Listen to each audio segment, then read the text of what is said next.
Tá legal, pessoal, vamos lá. Vamos começar então a aula 8 aqui do nosso curso, onde a gente vai estudar cálculo de volumes, né? Então, o que a gente vai fazer basicamente? Bom, a gente vai aplicar, basicamente a gente vai mostrar uma aplicação, né, do conceito de integrais que a gente já viu ao longo das outras aulas, tudo bem? Então, a gente já viu aqui, logo depois que a gente estudou as integrais de Riemann, a gente estudou, a gente viu como que se utilizava das integrais de Riemann para fazer o cálculo de áreas, beleza? O que a gente vai fazer agora? A gente vai estender ligeiramente aquela ideia que a gente usou para calcular as áreas e a gente vai, na verdade, agora calcular volumes, tudo bem? Então, basicamente o que acontece, né? Vamos colocar aqui o problema que a gente vai, de fato, resolver, né? Para que a gente consiga enxergar uma aplicação. Então, o que acontece? Bom,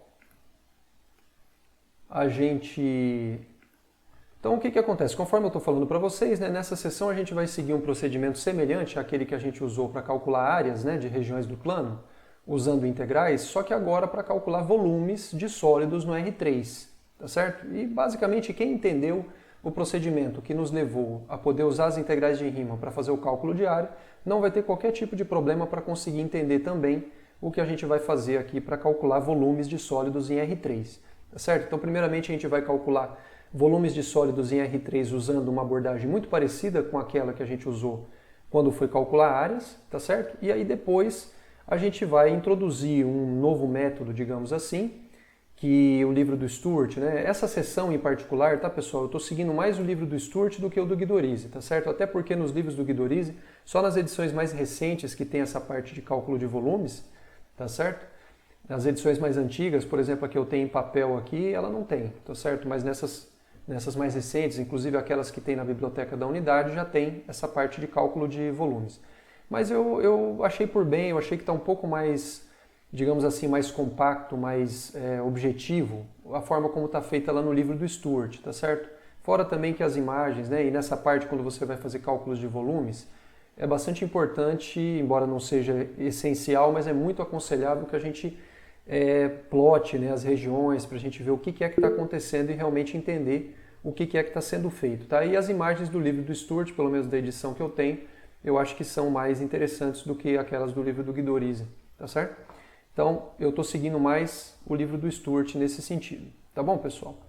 E aí, como eu estava falando para vocês, né, a gente vai ver basicamente dois métodos. O primeiro que eu vou definir aqui com vocês, que lembra muito aquele que a gente estudou quando a gente usou as integrais de Riemann para calcular áreas, e depois a gente vai ver quando você tem superfícies de revolução que você pode usar o método das cascas esféricas, né? Que muitas vezes ele faz com que a gente consiga calcular integrais que pelo outro método seria muito difícil, tá certo? E aí eu vou dar um exemplo mostrando por que de fato isso fica tão difícil dependendo das curvas que delimitam a região em si, tá certo, pessoal? Muito bem. Bom, então o que acontece? Quando a gente faz, por exemplo, quando a gente estava lá com aquele problema, né, de calcular a área de uma região no plano, né, delimitada por uma curva y igual a f de x, ok? Uma reta, né, x igual a a, x igual a b, e, por exemplo, o eixo x, ou seja, quando a gente está com um problema de achar essa área aqui, né? O que a gente fez, basicamente, né? O que foi feito aqui para encontrar essa área foi basicamente o seguinte, a gente precisou definir o que vinha a ser digamos assim, para cada x fixo aqui no domínio, né, que estivesse entre esses pontos A e B, a gente definiu o que era a gente considerou aqui o que era uma seção aqui dessa área, quando você faz a interseção dessa região, que é a nossa região de interesse, com a reta que é paralela ao eixo y, que passa pelo ponto x0, que é justamente essa reta aqui.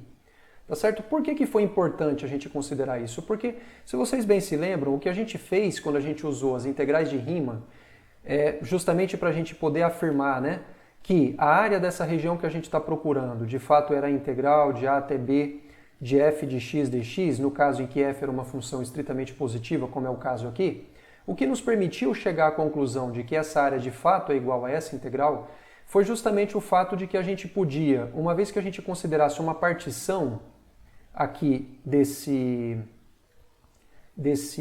enfim, a partição do intervalo AB, a gente definiu aqui um cilindro, tá certo? Que era um cilindro que tinha como base um dado subintervalo da partição, a saber xi menos 1 xi, tá certo? E a altura dele era justamente igual a f de x, tá certo? Onde x era um cara que estava entre esses dois caras da partição. E aí o elemento fundamental que nos permitiu aproximar o gráfico a área do gráfico que a gente estava procurando, pelo menos enquanto a gente estava delimitado a essas retas verticais, que era x igual a xi menos 1 e x igual a xi, que é justamente o cara que a gente usou para aproximar, foi justamente esse retângulo aqui, tá certo? Então o que acontece? A gente está querendo usar o mesmíssimo raciocínio agora para a gente tratar de volumes. Eu não vou nem me atrever aqui a tentar desenhar aqui de cara esse volume, um sólido aqui 3D, porque eu vou acabar me embananando, tá? Então daqui a pouco eu desenhei com calma e eu vou mostrar para vocês. Mas o que a gente vai perceber é que é o seguinte, o que faz o papel desses retângulos quando você estava procurando a área dessa região vai ser feito agora por aquilo que a gente vai chamar de um cilindro no R3, tá certo? E é por esse motivo que a gente vai dar aqui essa definição, onde a gente vai definir o que é um cilindro no R3. Ok, pessoal? Então vamos lá. Então a gente define um cilindro como sendo uma região no R3, que ela é limitada por uma região plana B1, digamos assim, ok? Que é denominada base. E essa base, pessoal, ela não tem nenhuma obrigação de ser de fato um círculo, tal como a gente está acostumado a pensar, né? Porque quando a gente fala em cilindro, a gente já tem logo na cabeça essa figura que está mostrada aqui, né? Uma região delimitada por duas áreas planas congruentes que estão exatamente uma acima da outra, né? B1 e B2, onde ambas são círculos. Isso não é necessário, de fato, para você ter um cilindro, tá? A gente vai generalizar essa noção de cilindro, aonde um cilindro para a gente, por exemplo, pode ser essa figura aqui. Aonde você perceba que o que a gente está definindo como sendo um cilindro é o quê? É uma região no R3 limitada por uma região plana B1, que é denominada de base, e uma outra B2, que ela é congruente à primeira, tá certo? Ou seja, ela é uma cópia da primeira, a gente pode dizer assim.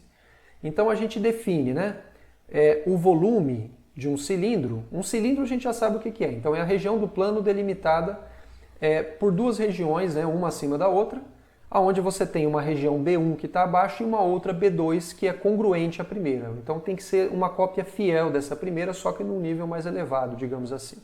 Ok?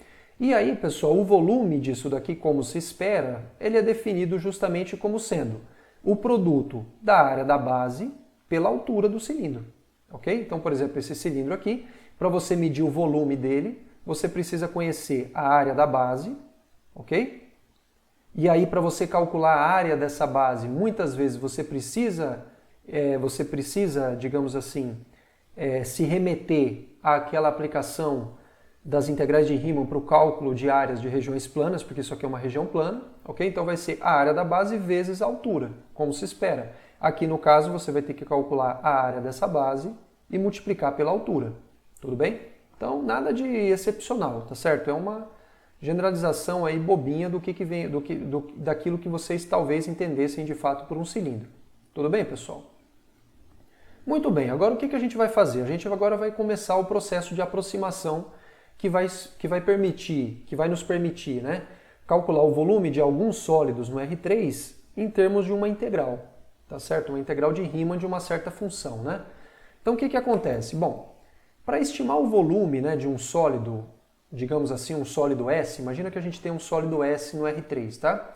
Então para estimar o volume de um sólido S que não seja um cilindro, até porque um cilindro a gente já sabe calcular o que é o volume dele, né? Perceba, pessoal, que sempre quando você vai fazer um processo de integração, você parte de algo que você já sabe calcular a área ou o volume, para você poder calcular a área ou volume de algo que você eventualmente não sabia. Então, por exemplo, quando você queria calcular a área de regiões do plano, né, delimitadas por curvas, dadas por funções integráveis, né, e retas, né, digamos assim, você usava a área de retângulos. Por quê? Porque retângulos você sabe calcular a área. Aqui a gente vai usar volume de cilindros. Por quê? Porque a gente sabe calcular volume de cilindro. A gente acabou de ver como é que faz isso.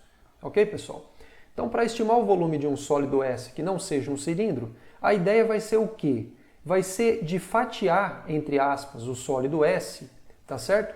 E aproximar cada fatia desse sólido, ou seja, cada porção desse sólido que está entre dois planos paralelos, a gente vai aproximar aquele volume que está, digamos assim, encerrado entre esses dois planos paralelos, pelo volume de um cilindro, ok? Onde esse cilindro a gente vai ter que descrever quem que é a base dele e qual que vai ser a altura dele, tá certo, pessoal? Bom, então deixa eu mostrar aqui uma figura para vocês, porque aí eu tenho certeza que vai ficar um pouco mais claro o procedimento aqui que eu vou descrever para vocês, tá? Então vamos fazer o seguinte, bom, vamos imaginar aí um sólido S no R3, tá certo? Por exemplo, esse sólido S aqui, ele parece um pão de forma, digamos assim, parece um pão aí feito naquelas formas aí, tá certo? Cresceu para cima. Então esse daqui que é o meu sólido, ok? Ele está aqui no R3, nós temos 3 eixos, né? Esse aqui para mim é o eixo X, esse daqui é o eixo Y e esse daqui é o eixo Z, tudo bem? E aí o que acontece? Bom, para cada X pertencente à reta, ok? A gente vai definir o que vem a ser a seção transversal de S nesse ponto X, ok? Então, a gente chama de seção transversal de S com respeito a X ao quê? A gente faz o seguinte, a descrição é muito simples. Você pega esse ponto aqui, tá certo? Que é o ponto X00, que é esse pontinho aqui que eu estou marcando, ok? E aí você olha para o plano perpendicular ao eixo X, que passa justamente por esse ponto, que é esse plano aqui que eu estou chamando de PX, ok? O que acontece? Esse plano, ele corta, eventualmente, esse sólido e você tem uma interseção desse sólido com esse plano, ok? Se eventualmente, por exemplo, você tivesse escolhido um X de tal forma que esse plano não corta o sólido, a interseção desse plano com o sólido vai ser o vazio, mas de qualquer forma a interseção sempre vai ser um subconjunto de PX, ok? E como o PX ele é um plano, esse subconjunto que você obteve pela interseção do sólido com esse plano vai ser uma região plana, óbvio, tá certo? Então, a seção transversal de S em X é o quê? É a interseção de S com o plano P, P subíndice X, aqui faltou colocar, tá certo? Que é o plano que passa pelo ponto X00 e ele é perpendicular ao eixo X, tudo bem? Muito bem. O que acontece? Essa região do plano, ela vamos chamar de A de X, a área dessa região aqui. Ou seja, a área dessa seção transversal que foi descrita pela interseção do sólido, tá certo? Com o plano que passa por esse ponto X e é perpendicular ao eixo X. Se eventualmente esse plano não interceptar o sólido, essa área vai obviamente ser zero, ok? Então o que acontece? Olha, se você tem a informação de que esse sólido está compreendido entre os planos que passam pelos pontos A00, que é esse ponto aqui, que aqui por simplicidade eu estou chamando de A, tá? E pelo ponto B00, que aqui por simplicidade eu também estou descrevendo por B, e pelos planos que passam por esses dois pontos e são perpendiculares ao eixo X, tá certo? Se você tem a informação de que esse sólido está compreendido, tal como está acontecendo aqui no meu desenho, então, se você tiver essa informação, ou seja, né, o que isso significa no final das contas? Isso significa que todas as coordenadas do sólido, ou seja, todos os pontos x, y, z que pertencem a S, eles são tais que a coordenada x, elas estão entre A e B, tá? Então, vamos imaginar que essa é a situação, ou seja, que esse sólido está compreendido entre esses dois planos que eu acabei de descrever, tá certo? O que a gente vai fazer agora? A gente vai tentar aproximar o volume desse sólido pela soma de volumes de cilindros escolhidos adequadamente, ok? Para a gente fazer isso, pessoal, não vai ser nenhuma novidade a gente considerar o quê? Uma partição desse intervalo AB aqui, tal como a gente já fez tantas outras vezes aqui no curso, tudo bem? Então a gente vai chamar de P uma partição do intervalo AB, ok? Vai ser uma partição do intervalo AB. E aí o que acontece? Para cada subintervalo xi-1, xi, a gente vai escolher um ponto que pertence a esse subintervalo, de maneira a princípio aleatória, tudo bem? Vai ser um ponto qualquer. E aí, pessoal, o que acontece? Por exemplo, quando a gente considera aqui, imagina que você tem aqui, por exemplo, esse ponto aqui, xi, menos 1, e esse xi aqui, ok? Quando você considerou o plano, tá certo? Que eu não vou desenhar aqui para não ficar ainda pior, que passa por esse ponto aqui, que é perpendicular ao eixo X, esse camarada, esse plano ele vai cortar esse sólido aqui, descrevendo uma seção transversal. Então faz de conta que esse daqui, que é o desenho aí da seção transversal, tá?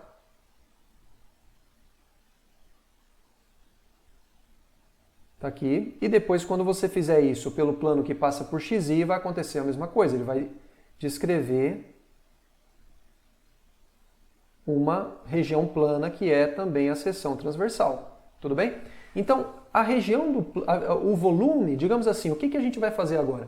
A gente vai estimar esse pedaço do volume, esse volume que está aqui no sólido, que está encerrado entre essas duas fatias, digamos assim, tá certo?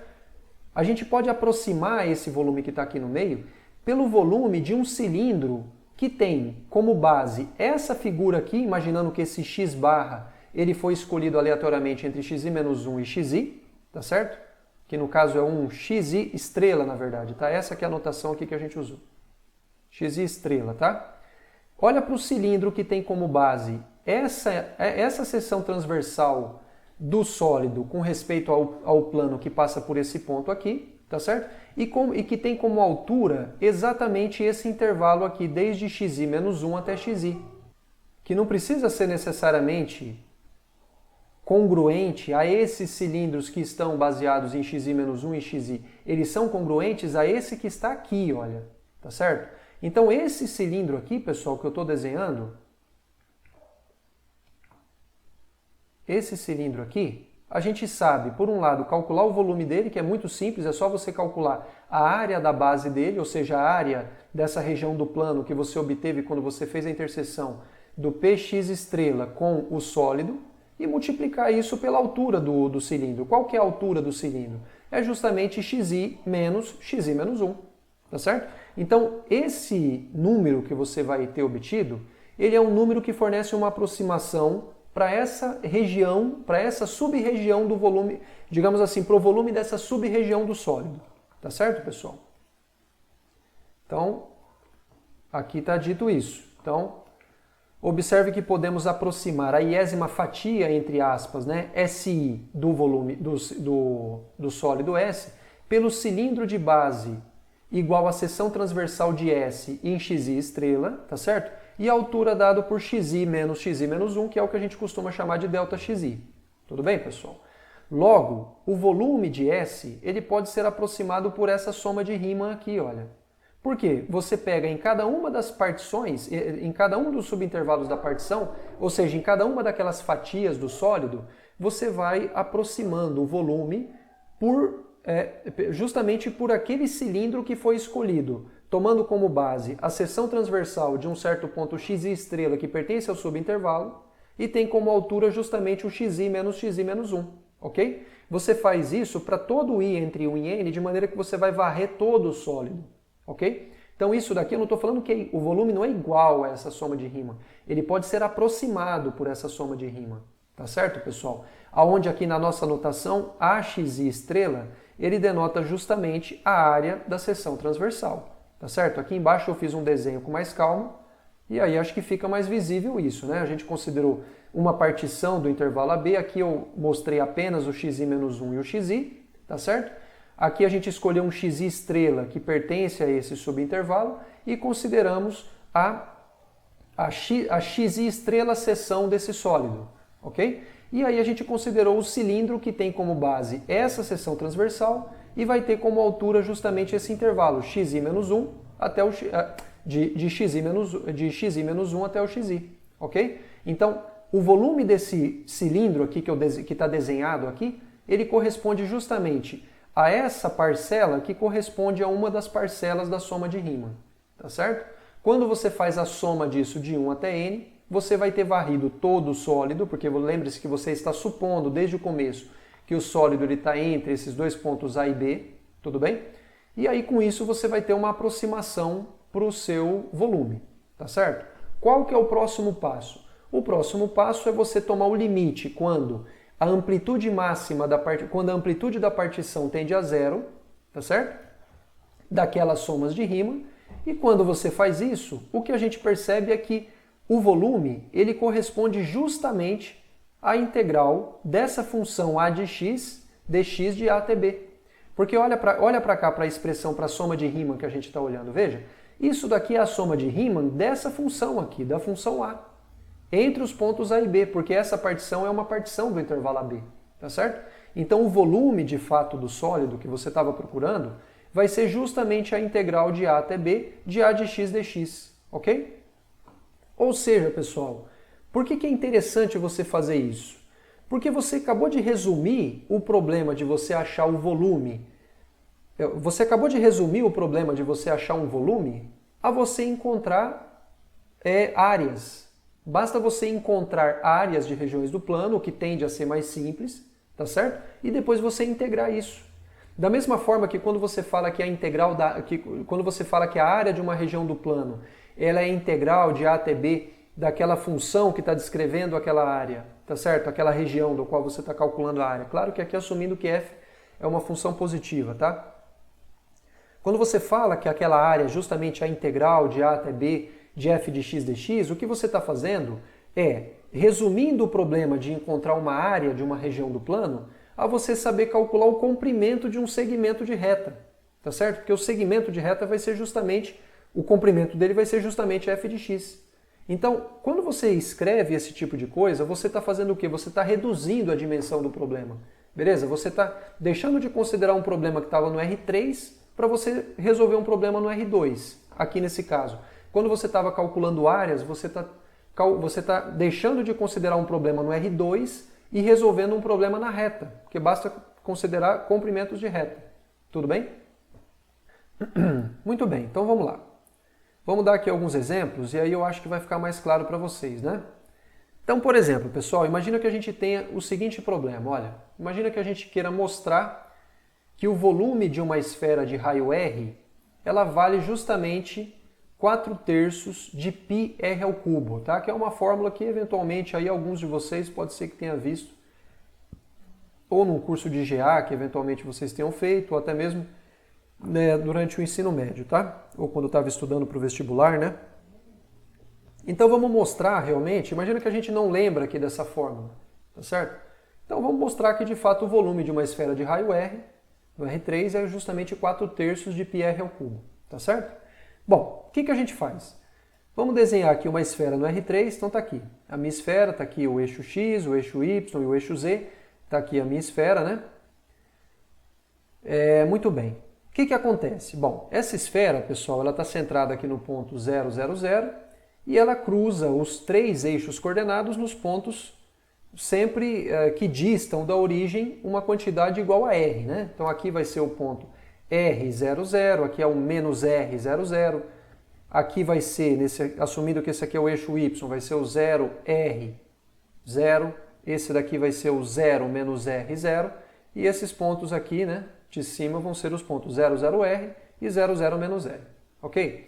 Então a gente pode dizer sem medo que essa esfera ela está compreendida na região do plano, tá certo? Entre os pontos que pertencem ao eixo X, dado pelos pontos R00 e menos R00. Concorda comigo ou não? Se você passar um plano que é perpendicular ao eixo X, que passa por esse ponto aqui, que passa por esse ponto aqui, e também por esse ponto aqui, a esfera vai estar inteiramente contida nessa região do plano, tá certo? Então o que isso significa? Isso significa que, escolhido um x entre menos r e r, e olhando a seção transversal que você obtém quando você faz a interseção desse sólido, não é? Que no caso é essa esfera, com o plano que é perpendicular ao eixo x, que passa por esse ponto x00, que aqui eu estou denotando, digamos assim, sem perda de generalidade apenas por x. Se você olhar para a seção transversal desse objeto que eu acabei de descrever, se você souber calcular a área dessa seção transversal, então pelo que a gente acabou de ver, o volume da esfera vai ser justamente a integral de menos r até r dessa área que você acabou de calcular, ok? E aí, pessoal, o que acontece? Haja vista que esse ponto que você tomou entre menos r e r é um ponto genérico, que tem como coordenada x um número real x genérico entre menos r e r, é óbvio que a seção transversal vai depender desse ponto, que por sua vez depende do x que você fixou. E como consequência, a área dele também vai depender de x, tá certo?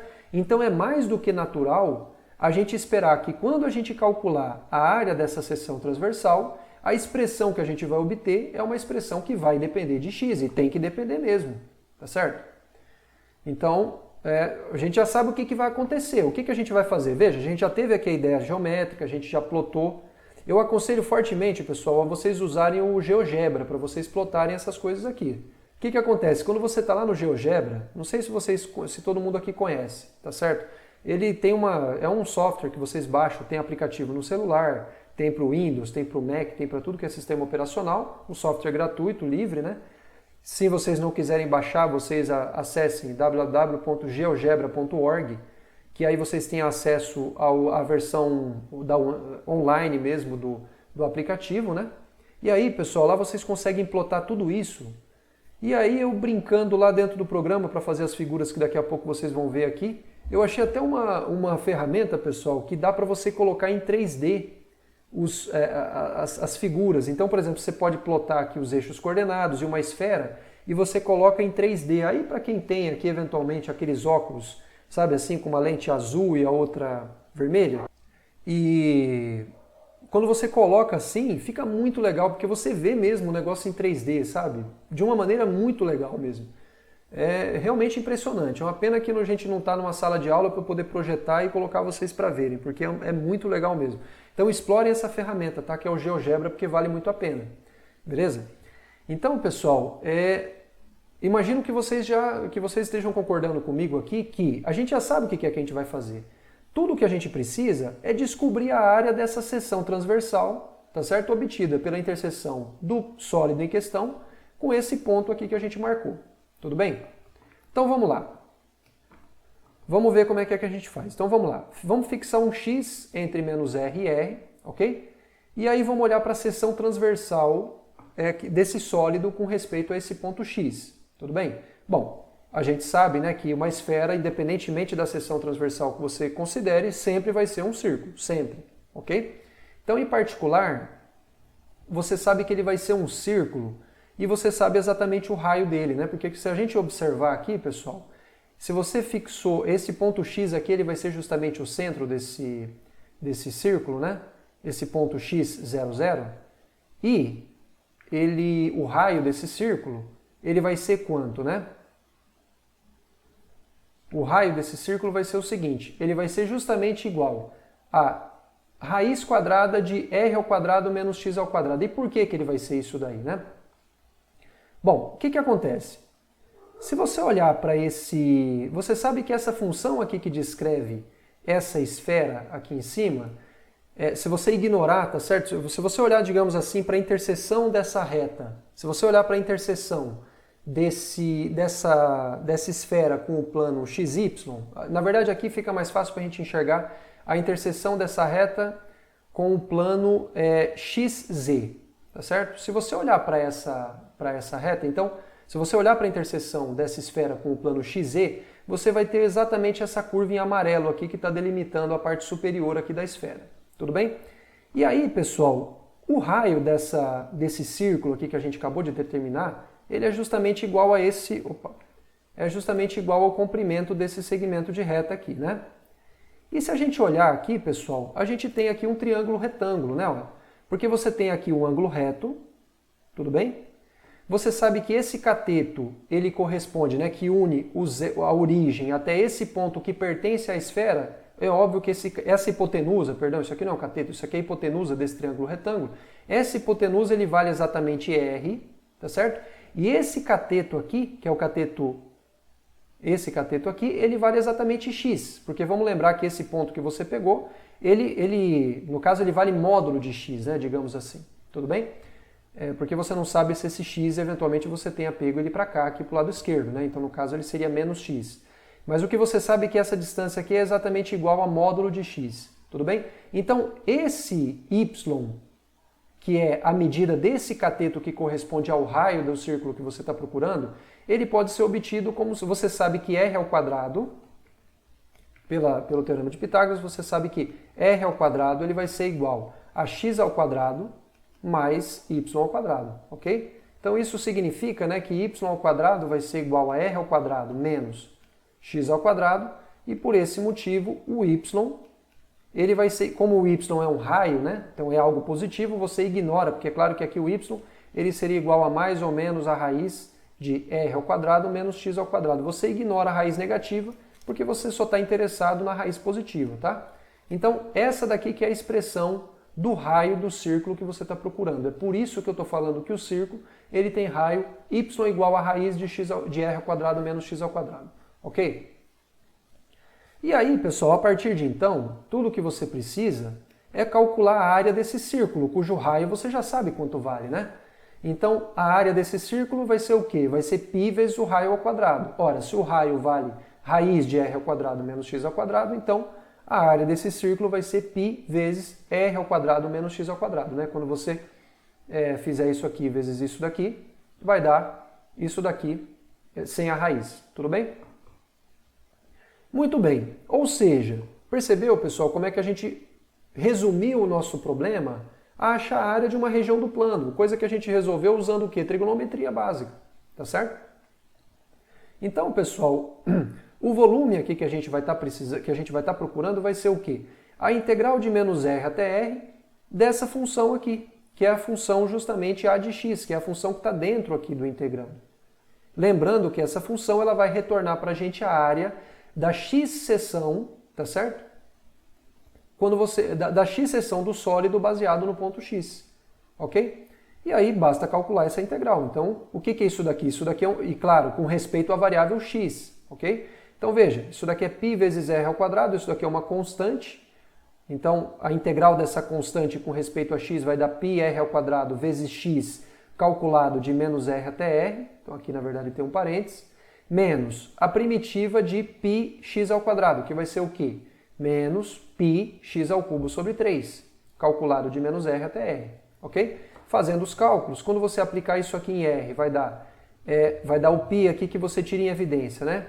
R ao quadrado vezes r, que vai dar r ao cubo, menos o π que você já tirou em evidência, r ao cubo sobre 3, r ao cubo sobre 3, agora menos, né? Isso tudo aplicado em menos r, né? Então, quando você fizer aqui as contas, vai dar justamente menos r ao quadrado vezes menos r, mais menos r ao cubo sobre 3, ok? E aí, fazendo todas as contas, ó, você tem aqui, quem que tem r ao cubo aqui, né? Você tem 1 aqui e você tem menos aqui. Então, vai ficar menos r ao cubo sobre 3, menos r ao cubo sobre 3, menos 2r ao cubo sobre 3 está aqui. Aí você tem... Aqui, espera só um minutinho. Não, cometi um pequeno erro, desculpa. Aqui você vai ter menos 2/3 de r ao cubo, tá certo? Aqui você tem r ao cubo e aqui você também vai ter menos r ao cubo. Então você vai ter 2r ao cubo menos 2/3 de r ao cubo, que dá justamente o quê? 4/3 de r ao cubo, ok? Como você estava multiplicando por π, você continua. Então, esse daqui que é o volume que a gente estava procurando. Ok, pessoal? Então, perceba como é que não é assim tão difícil, tá? Aí você pode falar, poxa, professor, mas a esfera é uma coisa extremamente simétrica, né? Quando você faz a interseção, qualquer x-seção que você vai considerar vai sempre dar uma circunferência, e calcular áreas de circunferências é sempre algo muito fácil, né? Então, dá a impressão de que esse exemplo ele é um pouco artificial, quer dizer, não é que ele seja artificial, mas é óbvio que ele é um dos mais simples que a gente possa imaginar, ok? Então vamos ver agora aqui alguns outros exemplos que são um pouco menos simples, onde a gente vai precisar eventualmente usar algumas modificações ligeiras aí dessa ideia que eu acabei de mostrar para vocês, tá? Então vamos mostrar aqui esse exemplo 2. Bom, então tá aqui o exemplo 2, né? Determine o volume do sólido obtido pela rotação em torno do eixo X, ok? Dessa região do plano aqui. Beleza? Então como é que funciona, pessoal? É assim. Nós temos aqui o plano para a gente que é o plano XY, então esse para mim aqui é o eixo X, esse eixo em preto. Esse eixo verde ele é o eixo Y, tá certo? E nós temos uma região do plano dado pelos pares ordenados XY pertencente ao R2 que vai estar no chão aqui desse desenho meu, onde o X ele está delimitado entre 0 e 1, tá certo? Então o nosso x está entre 0 e 1, e o y ele está entre 0 e a curva raiz de x, beleza? E a curva raiz de x ela está plotada aqui no chão em vermelho. Tudo bem, pessoal? Então imagina que você está olhando de cima essa figura, ok? Digamos assim que com o eixo Z entrando no seu nariz, você está perpendicularmente ao plano XY olhando de cima. Você vai ver o quê? Ora, você vai ver exatamente essa curva aqui, olha.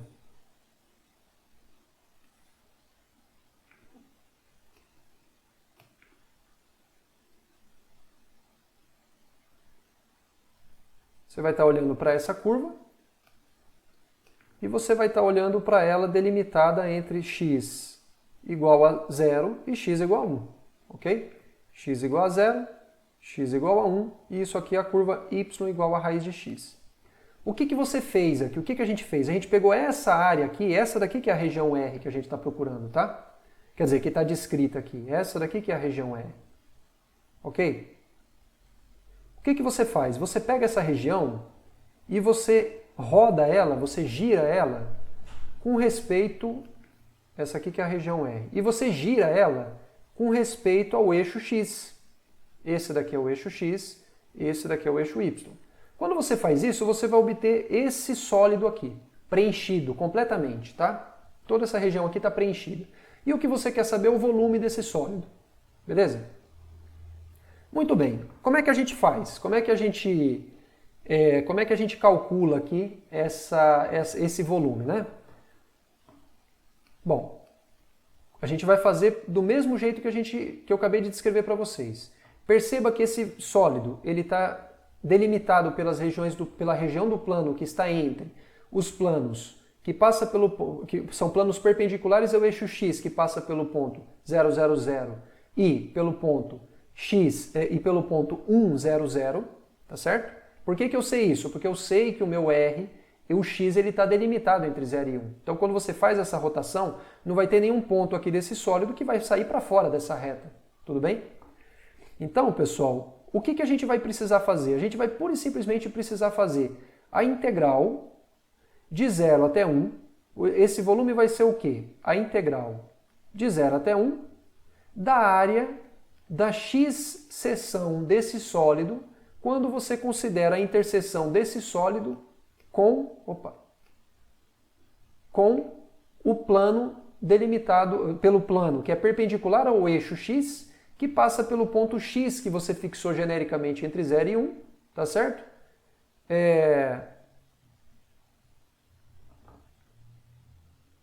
Pelo ponto x, 0, 0. Tudo bem? Faz de conta que tangenciou direitinho aqui, tá? Então, vai ser a integral da área dessa região do plano aqui que eu estou mostrando para vocês. Tudo bem, pessoal? E aí, é óbvio que conforme você olha, aqui no caso, quem está no centro aqui desse círculo, aqui no caso, é o ponto x, tá? É o ponto x, 0, 0, né? Acho que está claro para todo mundo isso. E aí, pessoal, é óbvio que a área desse círculo, ele vai variar com x, porque quando você olha para a x seção, quando o x está mais próximo da origem, esse círculo vai ter um raio menor, conforme ele vai crescendo em direção a 1, esse raio vai aumentando, tudo bem? Então acho que aqui nessa figura aqui embaixo fica bem explícito isso, olha. Quando você fixa um x que está entre 0 e π sobre 2, e você olha para a interseção desse sólido com esse plano, você vai obter exatamente aqui um círculo, acho que está claro para todo mundo aqui, quem que é, e você vai ter que olhar para a área desse círculo, tudo bem? Então a gente vai ter que fazer a integral dessa área aqui com respeito à variável x, ok? Muito bem. Então vamos lá. Então, conforme eu falei, dado x, a gente olha para a seção dado pela interseção do sólido com o plano perpendicular ao eixo x passando por esse ponto, né?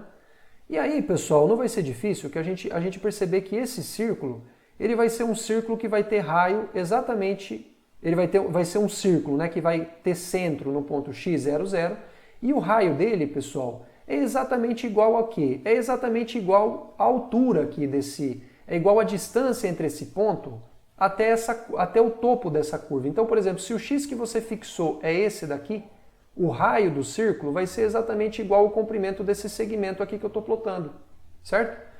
Ora, mas esse segmento, ele tem como o comprimento dele é quanto? Ora, se essa curva é a curva y igual a raiz de x, então essa altura mede quanto? Raiz de x. Então é óbvio, pessoal, que essa x seção aqui do sólido que a gente considerou, ele tem justamente área igual a raiz, essa x seção é justamente igual ao círculo centrado nesse ponto, cujo raio é raiz de x, ok? Ou seja, a área desse círculo vale quanto? A de x, que é igual a π vezes o r ao quadrado, ou seja, π vezes raiz de x, tudo isso elevado ao quadrado, tá certo? Então isso daqui vai ser π vezes, no caso, o quadrado da raiz de x, isso daqui vai ser justamente igual a x, né? E aí, no caso, então, a área desse círculo vai ser justamente igual a π vezes x, ok? Portanto, pessoal, o volume vai ser igual ao quê? O volume vai ser igual à integral de 0 até 1 da área com respeito a x, o que corresponde à integral de 0 até 1 de π vezes x dx, que por sua vez é π vezes x ao quadrado sobre 2, que é uma primitiva para x, calculado de 0 até 1, que vai dar o quê? Justamente π sobre 2, ok? Então o volume, pessoal, desse sólido é precisamente π sobre 2, ok? Era isso daqui que a gente estava procurando.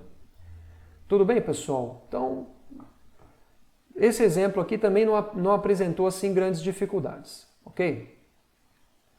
Deixa eu apresentar agora aqui um outro exemplo para vocês. Então vamos lá, vamos agora aqui com o nosso exemplo 3. Né? Esse exemplo 3 fala o seguinte, ele pede para a gente determinar o volume de um sólido obtido pela revolução dessa região R do plano, determinada pelas curvas y igual a x e y igual a x ao quadrado, tá certo? Primeiramente, a gente vai considerar a revolução dessa região plana em torno do eixo x, ok? Vai ser o primeiro item do exercício, do exemplo, né? Ou seja, quando a gente olha, pessoal, para a região do plano delimitado entre as curvas, né? Y igual a x e y igual a x ao quadrado, é fácil, inclusive foi um dos exemplos, né, de quando a gente estava fazendo o cálculo de áreas, a gente perceber que essas curvas aqui elas se interceptam nos pontos 0, 0 e nos pontos 1, 1, tá certo? Então, a gente sabe que essa região R aqui, no final das contas, ela pode ser descrita como sendo o conjunto dos pares ordenados, aonde o x, claro que aqui está redundante, né, mas não tem problema, não deixa de estar correto. O x está entre 0 e 1 e o y ele está entre x ao quadrado, porque lembrando, né, que quando x é menor do que 1, x ao quadrado é menor do que x, ok? O y está entre x ao quadrado e x, tá certo? Então é essa região aqui, pessoal, que eu vou achurar aqui para vocês. Ó. Essa daqui que é a região R a qual a gente está se referindo, tá certo? E aí o que a gente faz? A gente faz a rotação disso daqui em torno do eixo x, ok? Esse daqui, no caso, é o eixo x, esse daqui é o eixo y. Quando a gente faz isso, a gente vai encontrar um sólido que está mostrado aqui para vocês. Ele parece uma corneta, digamos assim, tá certo? E o que a gente quer é o volume desse sólido, não é o que está abaixo desse sólido, é o que está dentro aqui, tá? A gente quer o volume desse sólido. Bom, então como é que a gente faz isso, né? A gente vai usar a mesma, digamos assim, a mesma técnica que a gente está acostumado, tá? Então, primeiramente, a gente vai ter que fazer o quê? A gente vai fixar um x aleatório entre 0 e 1, que a gente sabe que o nosso sólido ele está compreendido na região do espaço que está delimitado pelos planos, que são paralelos ao eixo x, que passa pelo ponto 0, 0, 0 e pelo ponto 1, 0, 0, tá certo? E por esse motivo, então, fixado um x aqui, a gente vai fazer o quê? A gente vai considerar a reta que tem como base, que é perpendicular ao eixo x, que tem como base esse ponto x, ok? E aí, a x seção desse sólido vai ser dado pelo quê? Daí pela interseção, na verdade, não é uma reta, né? Isso aqui a gente está olhando de lado para o sólido. A gente vai, de fato, determinar um plano que ele é perpendicular ao eixo x, que passa pelo ponto x, 0, 0, ok? Esse plano vai cortar o sólido e vai descrever o quê? Vai descrever um anel. Vocês conseguem enxergar isso? Quando você fixar um plano aqui, não lembro se eu plotei aqui embaixo, acredito que sim. Não, infelizmente não. quando vocês fixarem, quando vocês olharem para a interseção de um plano que é perpendicular ao eixo x, que passa aqui por um ponto x00, e olha para a interseção desse plano com o sólido aqui descrito, eu imagino que não é difícil vocês perceberem que isso vai determinar uma região do plano que é dado por um anel, tá certo? Esse anel, pessoal, ele é obtido, por exemplo, se você fizer a revolução desse segmento aqui em torno do eixo x, tá certo? Quando você fizer isso, isso vai descrever no plano YZ, exatamente no plano YZ, um anel, tá certo? E esse anel, o que a gente quer saber é a área dele.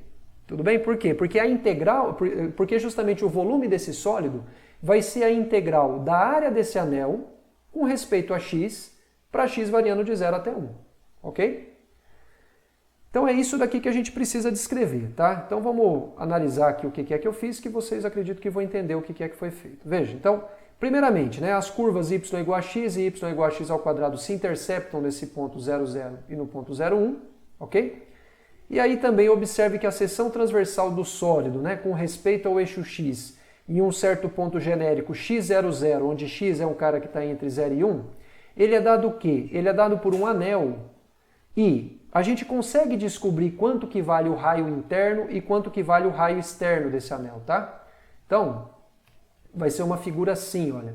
Vai ter um raio interno, tá certo? E vai ter um raio externo. E o que a gente quer saber é quanto que vale o raio interno e quanto que vale o raio externo. Por quê? Se a gente souber isso, a gente consegue determinar qual que é a área desse anel. Opa, perdão. A gente consegue determinar qual que é a área desse anel, tudo bem? Ora, esse raio interno aqui, ele vai ser dado pela interseção dessa reta com essa curva aqui. Ok? Deixa eu escolher outra cor aqui. Com essa curva aqui. Essa curva aqui é a curva y igual a x ao quadrado. Então, se você fixou um x aqui, esse ponto, ele é o ponto, digamos assim, x ao quadrado, 0. Tá? Então, digamos assim que essa distância aqui, ela mede x ao quadrado. Isso daqui corresponde a esse, digamos assim, a esse raio interno. Por outro lado, esse raio externo, ele vai corresponder justamente a esse ponto aqui. Ok? E não é difícil a gente ver que esse ponto aqui, ele é dado pela interseção dessa reta que é paralela, que é perpendicular ao eixo x, baseado aqui no ponto x0, ok? E ele está cruzando a reta y igual a x. Então, essa altura aqui, ela vale justamente x. Ora, então esse anel, ele tem como raio interno o número x ao quadrado e como raio externo o número x, ok? Então, qual que vai ser a área desse anel? Ora, a área de um anel, pessoal, vai ser o quê? Vai ser a área desse círculo que tem como centro o zero, que tem como centro esse ponto, e o raio x, ou seja, π x ao quadrado, subtraído da área desse círculo aqui interno. O que vai sobrar é a área do anel, concorda ou não? Ou seja, menos π vezes esse raio, que é x ao quadrado, tudo isso elevado ao quadrado. Tá certo? Então é por isso, pessoal, que a gente pode afirmar que a área desse anel vai ser o quê? Π vezes... A área desse anel vai ser o quê? Π vezes x ao quadrado menos π vezes x ao quadrado, ok? Isso vai dar o quê? Tirando o π em evidência. Π que multiplica x ao quadrado menos x à quarta.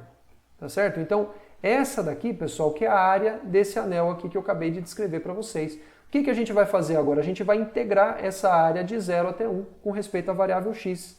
Então, o volume que a gente está procurando, ele vai ser quanto, né?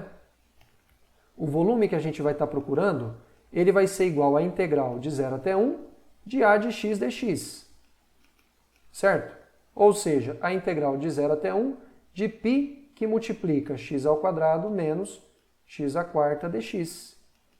Ou seja, isso vai ser π que multiplica uma primitiva para x ao quadrado é x ao cubo sobre 3, primitiva para x à quarta é x à quinta sobre 5, e a gente vai aplicar, isso de 0 até 1.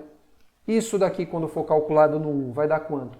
Vai dar π que multiplica 1/3 menos 1/5, ok? Menos, quando for aplicado no 0, vai dar 0. Então, quanto é que vai dar isso daqui? Isso daqui vai dar π, que multiplica, a gente acha aqui um denominador comum, por exemplo, 15. 15 dividido por 3, 5, menos 15 dividido por 5, 3. Então, vai dar isso aqui, vai ser o quê? 2π sobre 15, a menos que eu tenha cometido algum erro. Tá certo? Então, esse daqui que é o volume que a gente está procurando. Tá certo, pessoal? É difícil? Não é difícil. Sinceramente, não é difícil.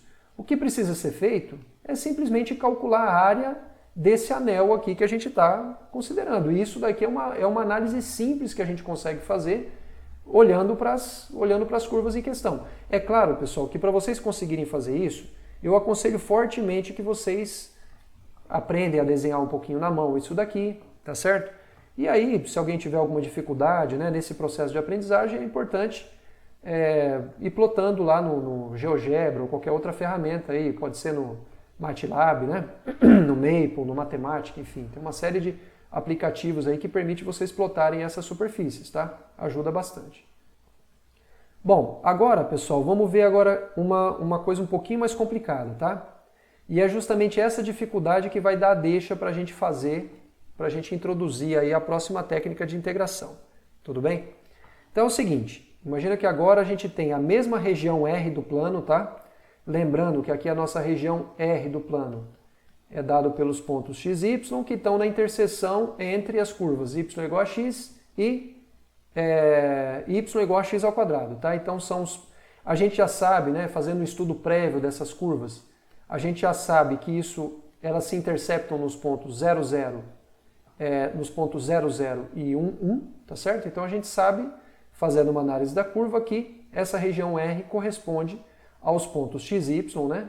De tal forma que o x está entre 0 e 1, e o y ele está entre x ao quadrado e x.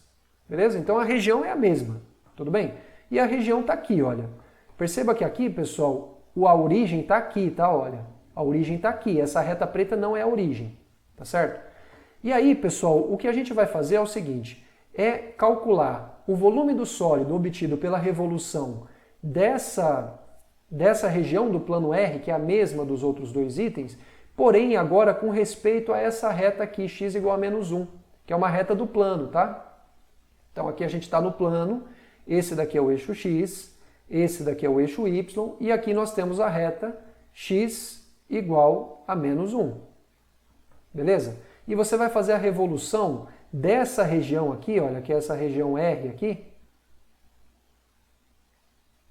em torno dessa reta vertical, que é a reta x igual a menos 1. O que você vai obter? Você vai obter essa tigela aqui, uma espécie de tigela, tá? Furada no meio.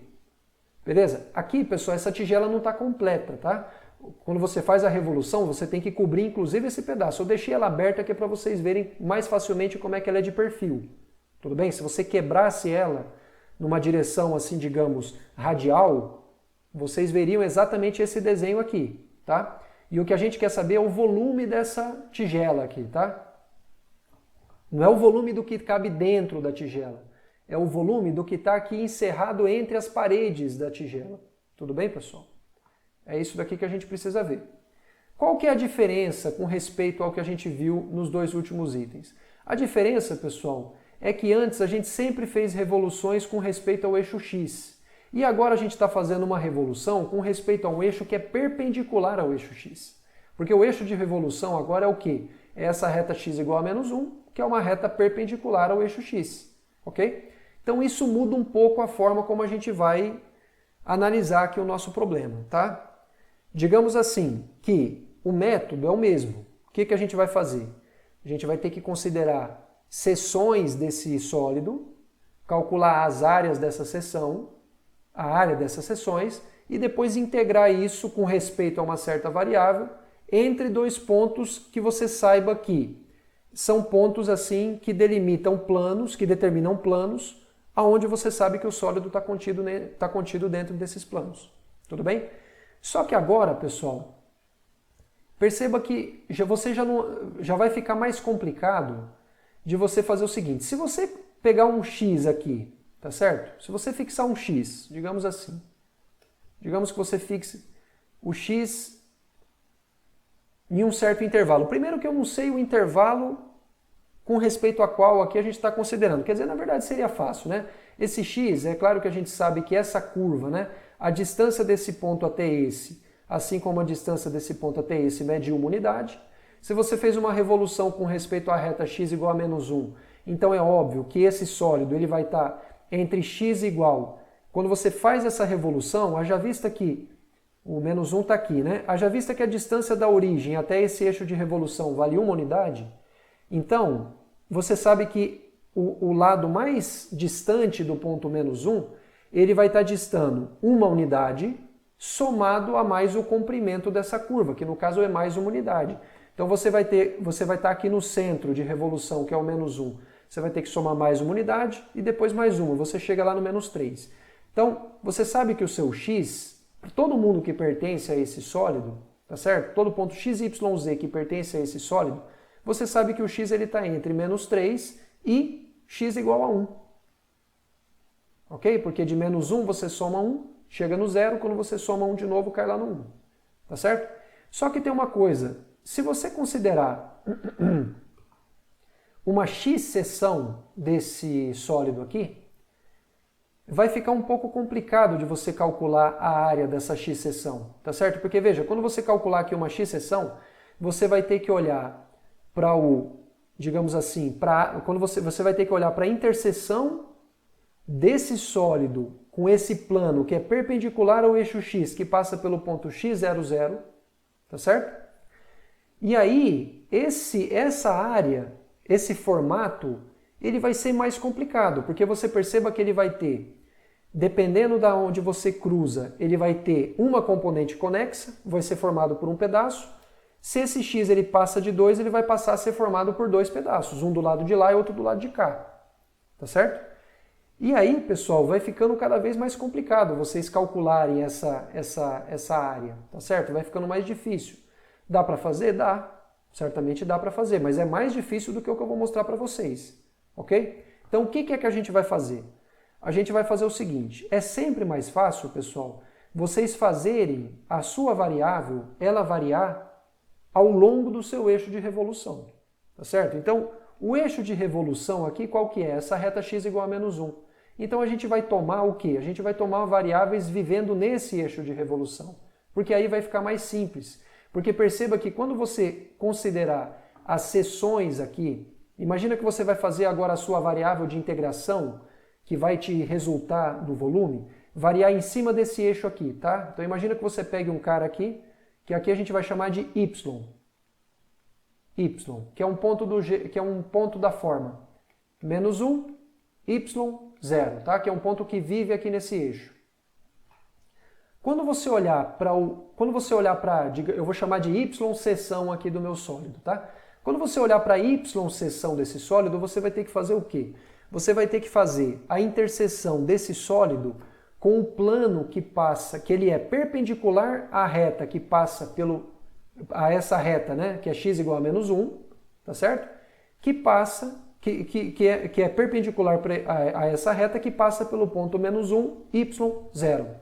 Quando você olhar para essa y seção, você vai estar olhando para um plano que ele vai estar deitado aqui, tá certo? Imagina que você está vendo ele assim de perfil, esse plano, ele vai cortar essa tigela, digamos assim, e vai descrever o quê? E vai descrever um anel também, certo? Onde você sabe que o raio inferior vai ser dado por esse ponto aqui e o raio superior vai ser dado por esse ponto aqui. Então, acaba sendo um problema parecido com o anterior que eu acabei de fazer com vocês. Só que vocês precisam olhar o eixo de revolução como sendo outro. Vocês precisam tomar as seções com respeito a um outro eixo. Tá certo? Então, deixa eu mostrar aqui para vocês. Então, perceba uma coisa, né?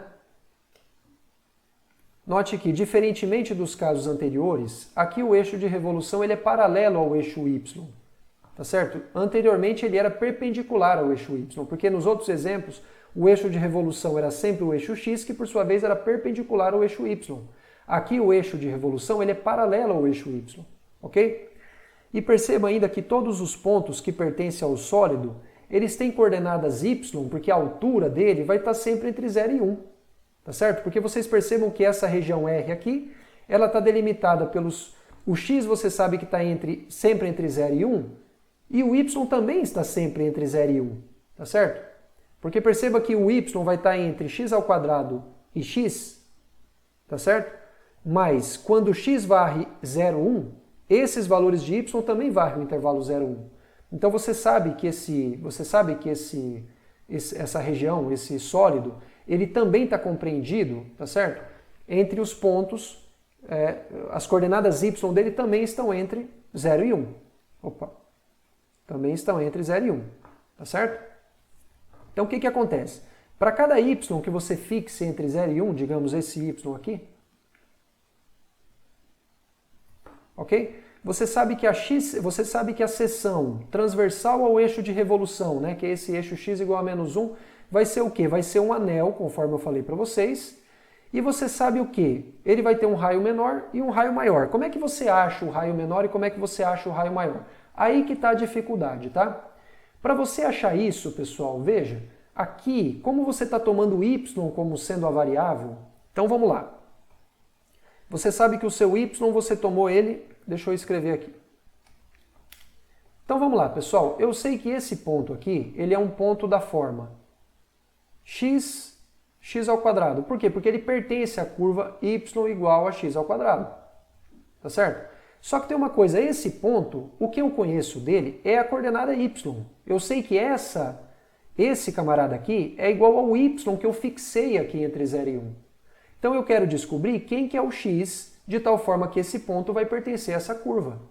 Ora, então, já que eu sei, né, que esse x, não é nem esse x, eu sei que esse cara que ocupa a primeira coordenada, ele vai se relacionar com a segunda por essa equação. Como eu sei quem que é o y e eu quero descobrir quem que é o x, basta eu resolver essa equação aqui em x, ok? Porque ela já está resolvida em y, eu quero resolvê-la em x. Então eu sei que aqui o meu x, ele vai ter que ser igual, seria mais ou menos raiz de y, tá certo? Mas eu sei que o meu x está entre 0 e 1, então por esse motivo eu não preciso considerar a raiz negativa. Por isso que eu sei que esse x vai ser igual a raiz de y, ok? Então esse ponto aqui que eu estou procurando, ele é um ponto do tipo raiz de y, y. Então esse ponto ele é raiz de y, y. Então essa coordenada aqui, que vai me dar justamente a distância, esse raio do anel exterior, o raio da parte da fronteira exterior do anel, eu sei que esse raio ele vai valer exatamente quanto? Raiz de y. Tudo bem? Por esse motivo, pessoal, a área desse anel vai ser o quê?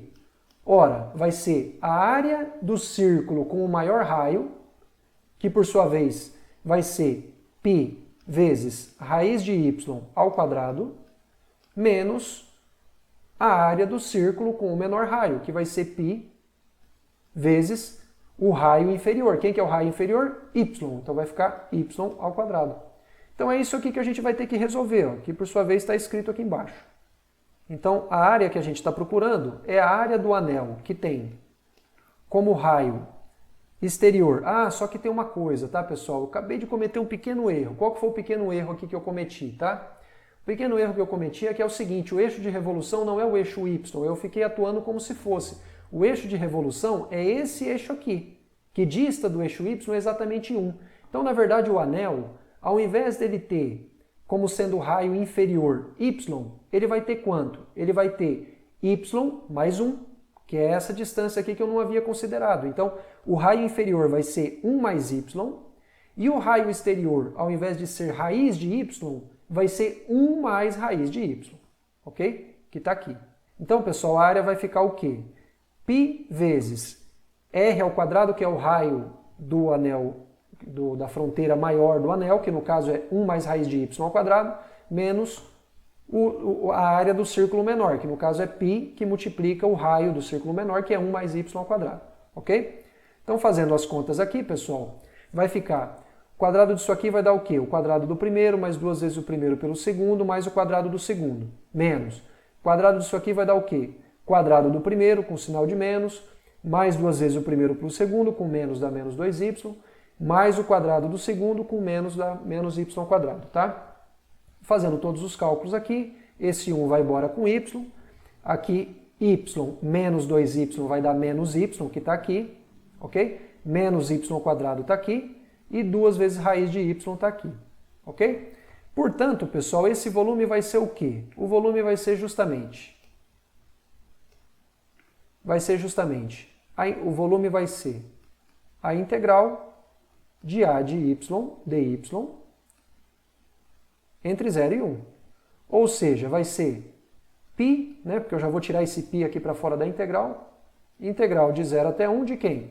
2 vezes y elevado a meio menos y quadrado. Tudo isso com respeito a y. E aí tem que calcular essa integral. Então vai ser π que multiplica, né? Uma primitiva para isso daqui vai ser 2 vezes y meio mais 1, que vai dar 3 sobre 2, dividido por 3 sobre 2. Dividir por 3 sobre 2 é a mesma coisa que multiplicar por 2 terços. Então vai ficar 3 aqui, 2 vezes 2 vai dar 4. Então aqui vai ficar 4. Menos y ao quadrado sobre 2, menos y ao cubo sobre 3. Tudo isso de 0 até 1. Quando for calculado em 1, isso aqui vai dar π. Π, que multiplica quem, né? Então vai dar 4 terços, menos meio, menos 1 terço, menos quando for aplicado em 0 vai dar 0, então isso aqui vai dar π, que multiplica o mínimo MMC aqui vai dar 6, então 6 dividido por 3, 2, 8, menos 6, 3, menos 6, 2. Então aqui vai dar π, que multiplica 3 menos 2, então vai ser 3 sobre 6, que por sua vez é π sobre 2. Então o resultado é para dar π sobre 2, a menos que eu tenha errado alguma coisa. Tudo bem, pessoal? Percebam, acho que todo mundo aqui está de acordo comigo que teve uma dificuldade adicional, né? Certo? Por quê, pessoal? Aonde que está realmente a dificuldade adicional? Primeiro, com respeito à parte geométrica, porque a gente tem que olhar, na verdade, para a variável variando em cima do eixo de revolução, e o eixo de revolução não é aquele que a gente está acostumado, mas é uma questão de costume. Isso aí, na verdade, isso por si só não traz dificuldade, tá certo? A dificuldade, de fato, pessoal, é que a região foi dada em termos de funções que estão envolvendo a variável que não vai estar sendo envolvida quando você considerar o eixo de revolução. Porque aqui a função que determina a região era dado na variável x, e quando você foi considerar os pontos genéricos em cima do eixo de revolução, que vai te dar as fatias, né, ou seja, as seções do seu sólido, eles foram dados em termos da outra variável. Então a dificuldade que a gente obteve foi em a gente resolver uma das expressões que dava aqui um limitante da nossa região com respeito a uma variável que era dada a princípio implicitamente. Tudo bem? Isso daí, a gente vai para um intervalo agora, e isso daí vai motivar a gente a introduzir uma nova técnica de integração. Bom, então, conforme eu falei para vocês, havia uma dificuldade, né, na gente resolver o problema anterior, porque justamente a região, né, que no caso estava sendo, né, rodada, né, para você obter o sólido, ela era determinada por funções de x, ok? Enquanto que o eixo de revolução foi justamente o outro eixo, não foi o x, e sim o eixo y. Então isso fez com que fosse necessário a gente resolver aquela expressão, né, que estava escrita a princípio y em função de x, a gente precisou resolver aquilo escrevendo aquilo como sendo x igual a y de x, tá certo? Então, a gente precisou basicamente inverter aquela função que estava ali. Em muitas situações, isso é simples de se fazer, ok? Como, por exemplo, naquela que a gente fez aí no exemplo anterior. Entretanto, nem sempre essa é a situação. Por exemplo, então vamos lá. Então, no último exemplo, conforme eu estou falando para vocês, né? A área da seção para calcular a área da seção transversal, então foi necessário a gente resolver em x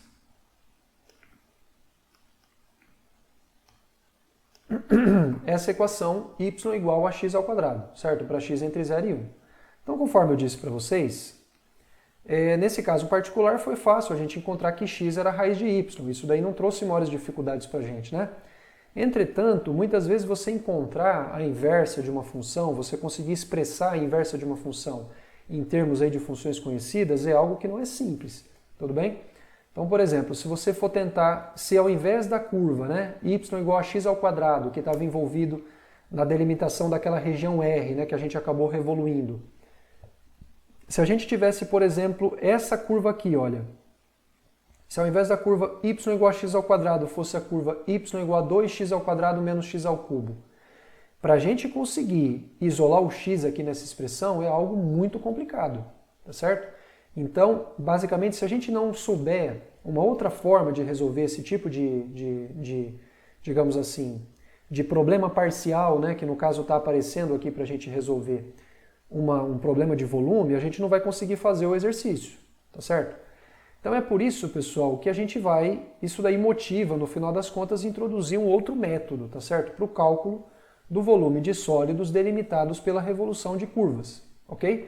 E esse método é justamente quando você calcula o volume por cascas esféricas, tudo bem? Então, pessoal, a ideia aqui é mais ou menos o seguinte, isso aqui só serve quando você tem sólidos de revolução, tá? Quando você está fazendo uma revolução em torno de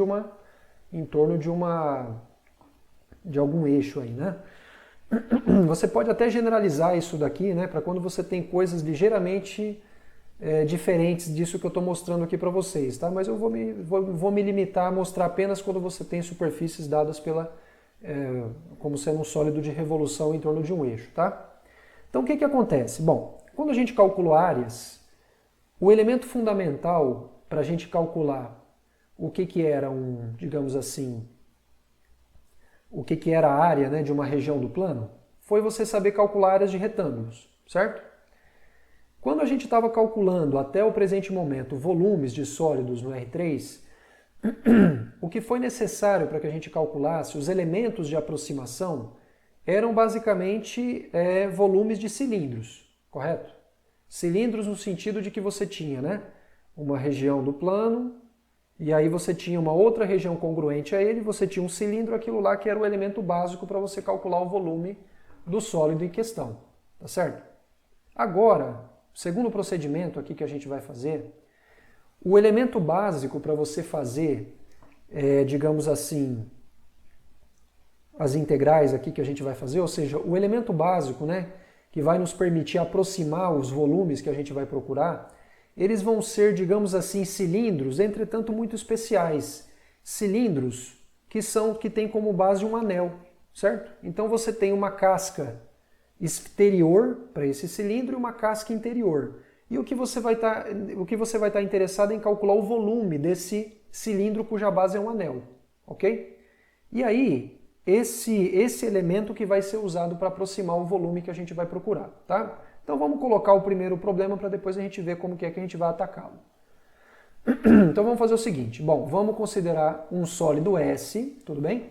Obtido pela rotação em torno do eixo Y de uma certa região do plano delimitada por uma curva, y igual a f de x, onde aqui a gente vai supor que f é uma função não negativa, ok? Pelas retas, né, y igual a zero, tá certo? Que é o eixo y. Na verdade, desculpa, y igual a zero, né, que é o eixo x, e pelas retas x igual a A, que é a reta vertical centrada no ponto A, e x igual a B, que é a reta vertical passando pelo ponto B0, tá? Então, a gente tem uma região, digamos assim, a gente tem aqui, se a gente fosse olhar, como é que funciona aqui? A gente teria aqui a origem do nosso sistema coordenado, tá certo? A gente tem, segundo aquilo que a gente está falando, a reta x igual a A, que seria essa reta aqui, a reta x igual a B, que seria essa reta aqui. Então, esse ponto aqui, ele é o ponto A, esse daqui é o ponto B. Essa curva aqui em vermelho, tá certo? Ela é a curva y igual a f de x. Ok? E a gente está procurando justamente para a região do plano, o volume, né, da região do plano, delimitado pelas retas y igual a zero, que é o eixo x, x igual a A, x igual a B e essa curva aqui. Tá certo? Então, o que a gente está procurando é justamente o volume da seguinte, o seguinte, olha, você pega primeiramente essa região do plano aqui, que inclui até essa parte que está para baixo aqui, tá? Ó. Pega tudo isso daqui e faz a revolução dessa área faz a revolução dessa área, dessa região, desculpa, com respeito ao eixo Y. Com isso você vai obter essa figura que está mostrada aqui. Lembrando, tá, pessoal, que você tem que incluir aqui nessa superfície verde algo que não está plotado aqui, que é justamente quando você desce reto desses pontos até os pontos respectivos que estão abaixo dele, tá? Ou seja, quando você desce na direção Y, né, perpendicularmente com respeito ao plano XZ, a partir desses pontos aqui que estão na fronteira, tá? Tal como aconteceu aqui. Eu estou me referindo a essa retinha, e essa retinha que quando você revolui, você vai ter justamente uma, digamos assim, uma casquinha ali, né, que vai fechar essa região, tá? E o que a gente está procurando é para o volume disso tudo aí, tudo bem? Muito bem, então, como é que a gente faz isso, né? Bom, conforme eu falei para vocês, é assim. Aqui os elementos aproximantes que a gente vai usar, no lugar de serem cilindros aí quaisquer, né, que tem como base uma certa área do plano, né, e como altura justamente a largura da partição que você considerou, aqui a coisa vai ser diferente, tudo bem? A gente vai tomar o quê? A gente vai fazer o seguinte, a gente vai pegar, você perceba que aqui o x que está variando entre A e B, tá certo? O x está variando entre A e B e o eixo de revolução é o eixo Y, tá certo? Então aqui a gente vai fazer o quê? A gente vai considerar uma partição do intervalo AB, ok? Que a gente vai chamar de x0, x1, x2 até xn, e a gente vai tomar CI, um ponto genérico dessa partição, um ponto CI, um ponto genérico do iésimo subintervalo dessa partição, tudo bem? E aí, pessoal, se você olhar para a casca cilíndrica de base dado pelo anel com raio menor igual a esse cara aqui, tá certo? E raio maior igual a esse cara aqui, e com altura dado pelo F do CI, esse cilindro, cuja base é, novamente eu digo, tá, pessoal? Aqui o que a gente está fazendo é o seguinte, olha, a gente considerou aqui uma partição desse intervalo, a gente considerou aqui uma partição desse intervalo, x0, x1, x2, x3, faz de conta que o x4 já é o B, tá? E aí a gente está fazendo o quê? Eu estou levantando aqui retas a partir desses caras, opa, peraí. Estou levantando retas perpendiculares a partir desses pontos.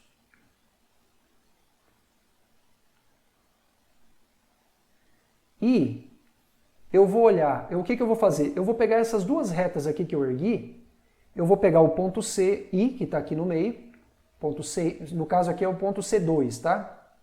Ele está em algum lugar aqui no meio, digamos aqui. Esse aqui é o ponto C2, tá? Mas esse aqui eu vou representar genericamente como sendo um ponto. Não vou nem apagar porque não vai ficar legal. Esse aqui vai ser, no caso, o meu ponto C2, tá? Faz de conta que esse daqui é um xi menos 1, faz de conta que esse daqui é um xi, e esse daqui vai ser o meu ponto CI, tá? CI. E aí eu vou fazer o quê? Eu vou levantar uma reta a partir dele, vertical aqui a partir dele, e aí eu vou olhar para o ponto de interseção com o gráfico, que no caso aqui vai ser esse cara aqui, olha, esse ponto aqui. Esse ponto aqui, tá? Se eu der um zoom, deixa eu dar um zoom nisso tudo aqui. Esse ponto aqui. Esse segmento aqui, pessoal, qual é a altura dele? Ora, esse segmento tem altura igual a F de CI. Então esse ponto aqui é o ponto, no caso, CI, F de CI. E aí a gente vai fazer o quê? Eu vou pegar esse segmento aqui e vou usar como sendo a altura de um cilindro, tá certo? Que tem como base um anel dado pela revolução desse segmento aqui, olha para esse segmento aqui. Daqui até aqui. Tá vendo esse segmento aqui? Faz a revolução dele com respeito ao eixo Y. Beleza? Quando você fizer isso, você vai obter o quê? Você vai obter um anel aqui no plano ZX, correto ou não? Você vai obter um anel. Aí você vai olhar para o cilindro que tem como base nesse anel e a altura igual a esse F de CI, ok? Quando você fizer isso, você vai obter o quê? Um cilindro, que eu não vou nem tentar desenhar aqui, porque não vai dar certo. Deixa eu ver se eu desenhei ele aqui embaixo. Eu acredito que eu tenha desenhado. Só desenhei nos exemplos, né? Que beleza. Mas eu imagino que vocês têm criatividade suficiente para conseguir me acompanhar. A gente vai obter, pessoal, um cilindro que vai ser basicamente assim, olha, é a revolução desse retângulo aqui, com respeito ao eixo Y, tudo bem? E ele vai te fornecer o quê? Uma aproximação para a região do gráfico, para a região do sólido que está determinado entre esses dois cilindros de altura infinita que tem como casca inferior esse círculo central, esse círculo no eixo eixo ZY, tá certo? Que está centrado aqui nesse pontinho, que tem como raio o xi-1 e como casca superior um outro círculo que tem todas as características do anterior, com exceção de que o raio agora é um raio um pouco maior, que é o xi. Tudo bem? Então isso vai te dar, assim, digamos, imagina que você tem um sólido, isso vai te dar uma região do R3 que vai ter uma parte do seu sólido que está lá dentro, tá certo? E esse cilindro que eu obtive com vocês até então, ele obteve uma aproximação que é tão melhor quanto menor for o diâmetro a amplitude desse intervalo da partição, tá certo? Vai te dar um cilindro cujo volume ele aproxima a porção do volume do sólido que está compreendido nessa região que eu falei para vocês. Tudo bem? Então, pessoal, dado tudo isso, então vamos dar uma retomada aqui no que é que a gente está fazendo, tá? Para que ninguém fique perdido. Então veja bem, observe que a casca cilíndrica de base dado pelo anel de raio menor xi-1, raio maior xi e altura f de ci, ele fornece uma aproximação para o volume do sólido na região cilíndrica de base dada por esse anel. Tudo bem? Além disso, pessoal, eu pergunto para vocês qual que é o volume VI desse anel que eu acabei de falar para vocês. Veja, vamos lá. Como é que você calcula o volume de um cilindro? O volume de um cilindro é a área da base vezes a altura, tá certo? A base é um anel que tem como raio maior xi e raio menor xi-1, tá certo? Então o que é a área da base? O que vai ser a área da base? Vai ser a área do círculo que corresponde à fronteira exterior do anel, que é πxi², que está aqui, menos a área do círculo que compõe a fronteira inferior do anel, a fronteira interior do anel, que é π vezes xi-1, tudo isso ao quadrado. Certo? Só que agora você calcular a área da base. O que você tem que fazer? Multiplicar pela altura para você obter o volume. A altura está aqui, é f de ci. Tá certo? Então como é que fica isso? Isso aqui fica f de ci vezes π, porque eu posso tirar esse π em evidência, que multiplica xi ao quadrado menos xi-1 ao quadrado. Tá certo? Então vamos lá. Aí o que acontece? Isso aqui a gente vai desenvolver um pouco, tá? Xi ao quadrado menos xi-1 ao quadrado, isso aqui pode ser escrito como sendo xi menos xi-1, que multiplica xi mais xi-1, tá certo? Bom, isso daqui eu vou fazer o seguinte, eu vou por conveniência multiplicar esse 2 aqui e dividir pelo 2 aqui. Fiz alguma coisa? Não, não fiz nada, é a mesma expressão. Simplesmente multipliquei e dividi por 2, certo? Esse cara aqui, xi menos xi-1, é o cara que a gente está acostumado desde sempre a chamar de ΔXi, que é a amplitude da partição, correto?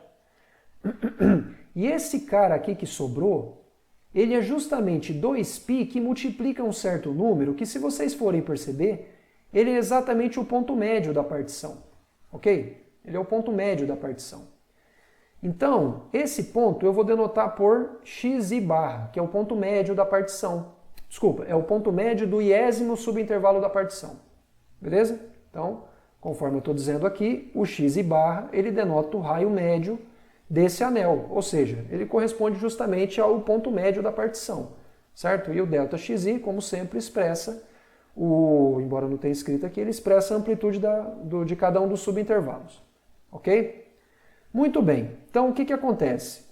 Se a gente escolher aquele CI que a gente tomou, né, para considerar a altura daquele cilindro, se a gente escolher o CI como sendo exatamente o ponto médio do subintervalo, bom, o que você está fazendo aqui? Tá? Quando você está calculando essa soma aqui, você está fazendo o seguinte, você está calculando a soma de Riemann de uma certa função, certo ou não? Que função é essa? É a função que pega x e leva em...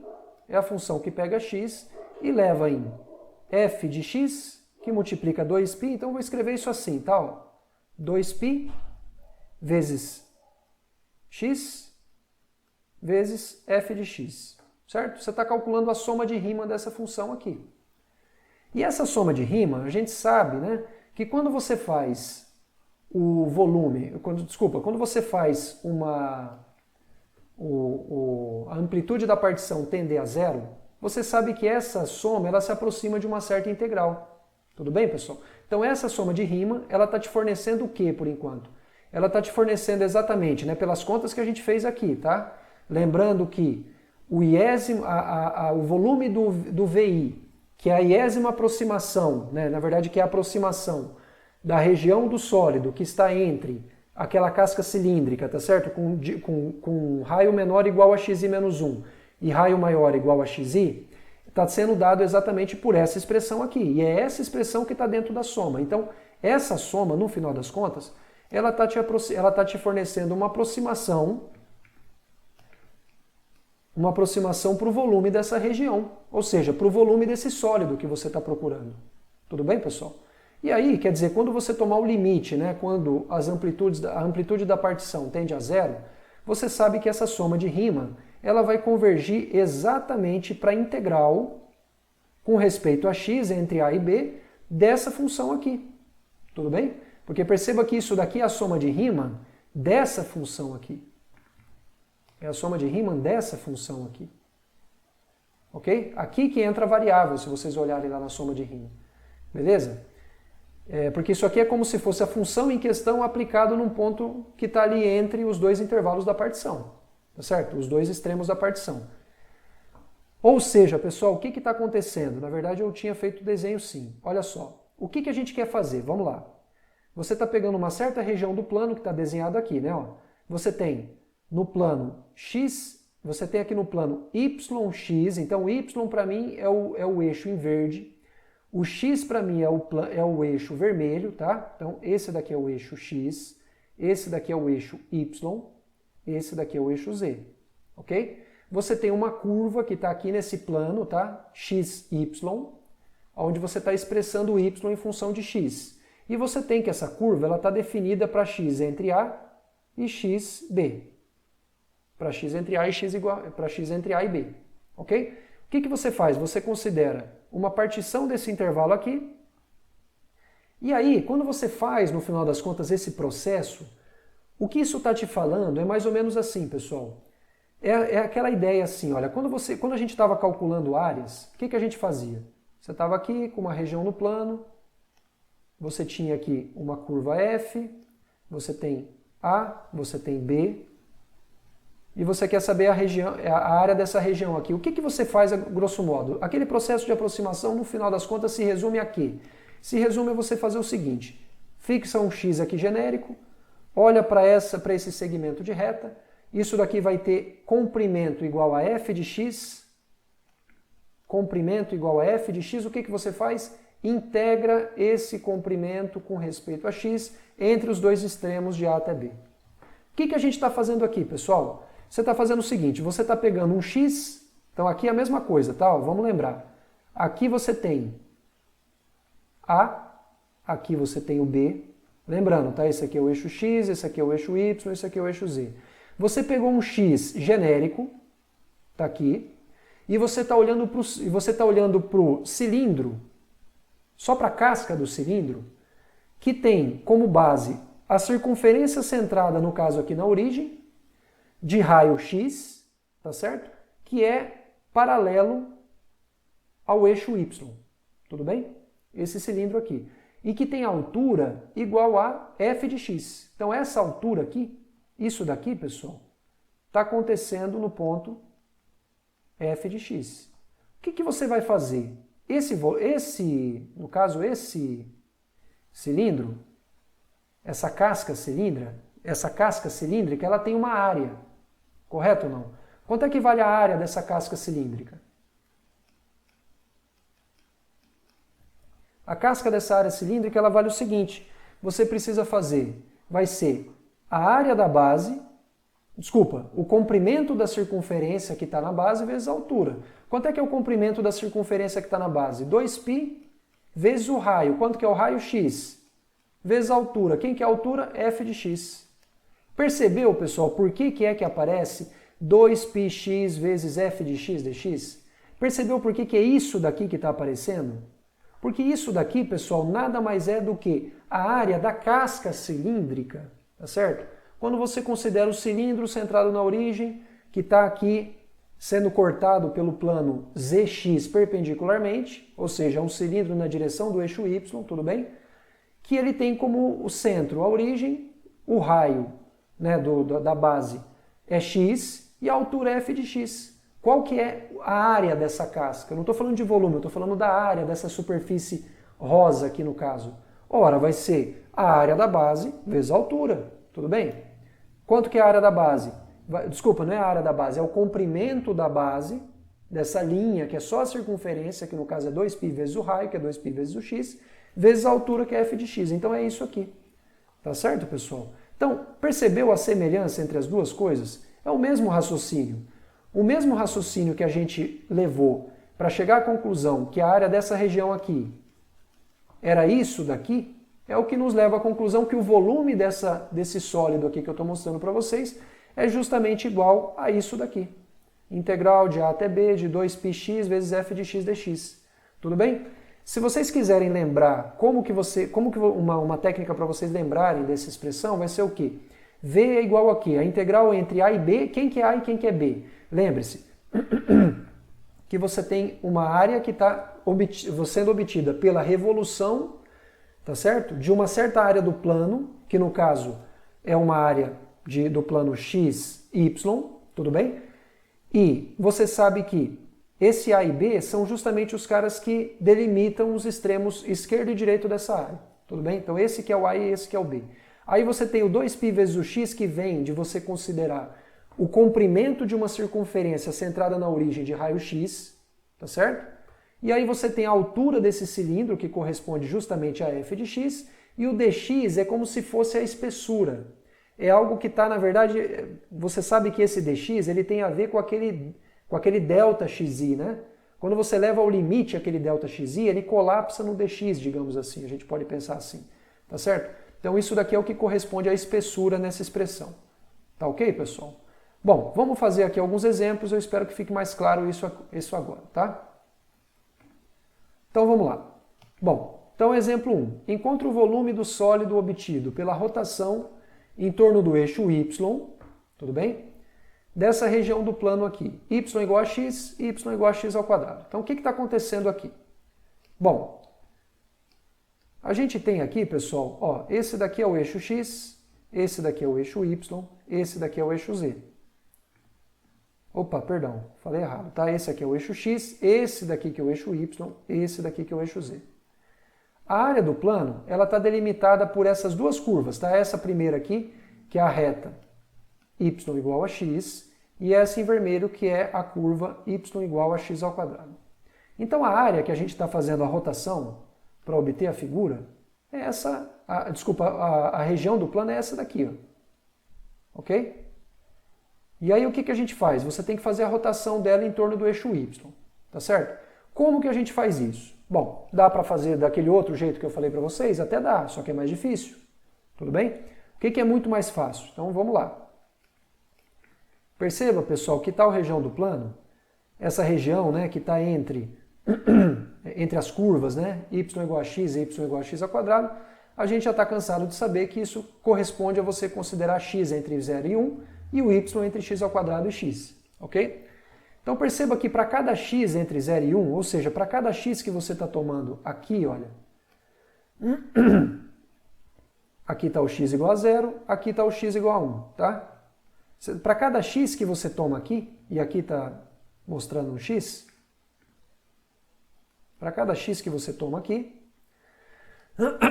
a gente deve considerar a circunferência centrada nesse ponto 0, 0 que está aqui, e raio x, que é essa circunferência em preto aqui, ok? E, então no caso a gente deve considerar essa circunferência que eu acabei de descrever para vocês. E o correspondente cilindro, tá certo? Com base justamente nessa circunferência, ok? E altura dada pelo quê? Veja, você não está querendo algo que vai te dar... Você não está querendo, digamos assim, considerar essa altura aqui, justamente essa altura aqui, porque é apenas o que está dentro dessas duas cascas, tá? Então o que você tem que fazer? Basta você considerar o cilindro que tem. É esse cilindro aqui, que vai ter como base o quê? A altura dele vai ser o quê? Esse extremo inferior, então vai ser esse extremo, na verdade esse extremo superior, subtraído desse extremo inferior aqui, ok? Ora, mas se isso daqui é x, esse ponto aqui vai ser justamente também x, porque ele está na interseção, né, dessa reta na reta x, y, né, para y qualquer. E com a reta, né, y igual a x, que no caso é esse ponto, então você sabe que essa altura aqui corresponde a x. E essa de baixo corresponde a x ao quadrado. Então qual é que vai ser a altura do cilindro? Esse segmento de reta aqui, ele tem como distância x menos x ao quadrado, que é o que está escrito aqui embaixo. Ok? E a altura x menos x ao quadrado. Dessa forma, pessoal, o volume vai ser o quê? Ora, o volume vai ser isso aqui, olha.